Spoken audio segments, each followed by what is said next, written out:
Hello எல்லாருக்கும் வணக்கம். இந்த வீடியோவில் என்ன பார்த்துட்டோம்னா வாழையில மட்டன் தம் பிரியாணி எப்படி வீட்டில் செய்யணும் பார்க்கலாம். தேவையான பொருட்கள் என்னென்னு பார்த்தீங்கன்னா மசாலா, உப்பு, இஞ்சி பூண்டு விழுது ப்ளஸ் கசகசா அரைச்சி வச்சுருக்கோம்.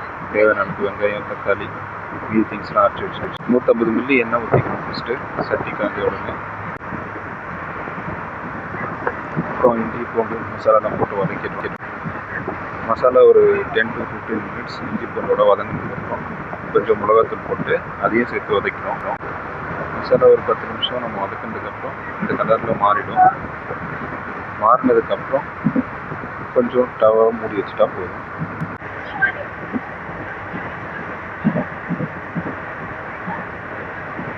சைட் பை சைடு நம்ம மட்டனை தனியாக ஒரு பாத்திரத்தில் வேக வச்சுக்கிறோம். 3/4 வேக்காடு இருந்தால் போதும். மட்டன் வேக வச்ச தண்ணியை நம்ம பிரியாணிக்கு யூஸ் பண்ணிக்கலாம். அது கொஞ்சம் நமக்கு டேஸ்ட்டை கொடுக்கும் பிரியாணிக்கு.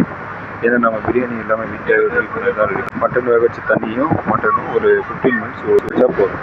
வெந்ததுக்கு மசாலாலாம் போட்டு வெந்ததுக்கப்புறம் தண்ணி அளந்து வச்சுருக்கிறத 1க்கு 1.5 ப்ளஸ் மட்டன் வச்ச தண்ணியும் கூட கொஞ்சம் எக்ஸ்ட்ரா வாட்டரும் ஆட் பண்ணிக்கலாம். ஒரு கப்பில் அரிசி எடுத்துட்டிங்கன்னா அதே பால் 1.5 அளவுக்கு மறுபடியும் எடுத்துக்கணும் தண்ணி. ஏன்னா அந்த பதத்தை வச்சதான் தம் பிரியாணிக்கு கரெக்டாக இருக்கும். நம்ம ஆல்ரெடி மட்டன் இதில் ஆட் பண்ணிட்டோம், தண்ணியும் ஆட் பண்ணிட்டோம். அடுத்து நம்ம முந்திரியும் கசகசாவும் அரைச்சி வச்சுருக்கிறத தண்ணி ஆட் பண்ணதுக்கப்புறம் இதை ஆட் பண்ணிட்டோம்.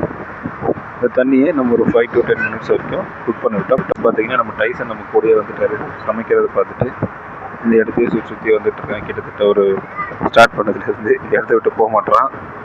அவனுக்கும் இதுலேருந்து பங்கு வேணும்னு கேட்கலாம். இப்போ தண்ணி ஓரளவுக்கு கொதிச்சிடுச்சு. நம்ம மிளகாத்தூள் தேவையான அளவு போட்டுக்கிறோம். அப்புறம் பார்த்திங்கன்னா கரம் மசாலா பொடி, அப்புறம் தனி மிளகாத்தூள். காரம் தேவையான அளவுக்கு மட்டும். காரம் அதிகமாக தேவைப்படுறோம் கொஞ்சம் அதிகமாக போட்டுக்கங்க போதும். கம்மியாக தேவைப்படுறாங்க அதுக்கு தகுந்த மாதிரி போட்டுக்கிட்டோம். அப்புறம் நம்ம ஊற வச்சுருக்க அரிசியை இதில் ஆட் பண்ணிட்டோம். அரிசியை ஆட் பண்ணிவிட்டு க்ளோஸ் பண்ணிடக்கூடாது. ஏன்னா இது தம் போடுறதுனால அந்த தண்ணி வடியில் வர வரைக்கும் நம்ம அடிக்கடி கிண்டிக்கிட்டே இருக்கணும். ஒரு 5 to 10 மினிட்ஸ் டைம் விட்டுருக்கு. இங்கே புதினா, கொத்தமல்லி ப்ளஸ் வாழை இலையும் கட் பண்ணி வச்சுருக்கோம். இது நம்ம தம் போட யூஸ் பண்ண போகிறோம். ஒரு அளவுக்கு வந்துருச்சு.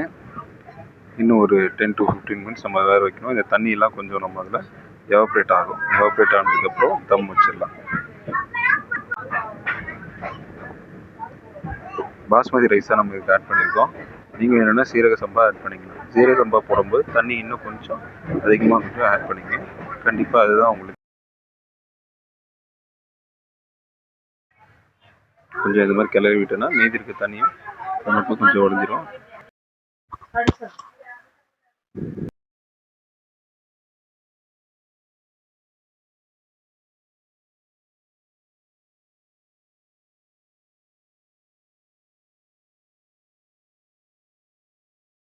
வெயிட் பண்ணி டைசனும் சோகமாயிட்டு போய் படுத்துட்டான்.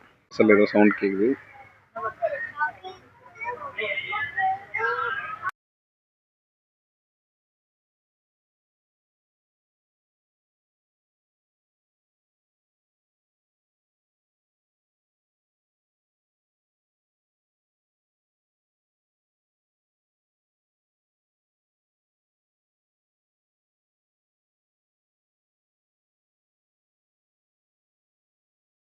ஓகே, இப்போ தம் வைக்கிற பதத்துக்கு வந்துடுச்சு.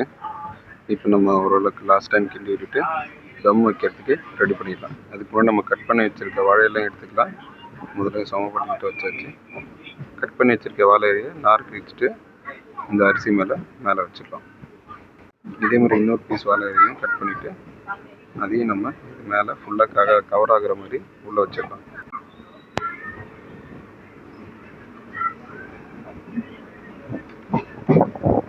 இந்த வாழையில் தம் வைக்கிறதுனால இல்லை தண்ணியில் இருக்க ஈரப்பதத்தையும் வாழையில் இருக்கிற அந்த ஃப்ளேவரையும் நம்ம இதில் ஆட் ஆகிட்டு போகிறோம். நம்ம விறகு அடுப்பில் தான் சமைக்கணும்னு சொல்லியிருந்தீங்க. அதே தம் வைக்க போகிறோம்.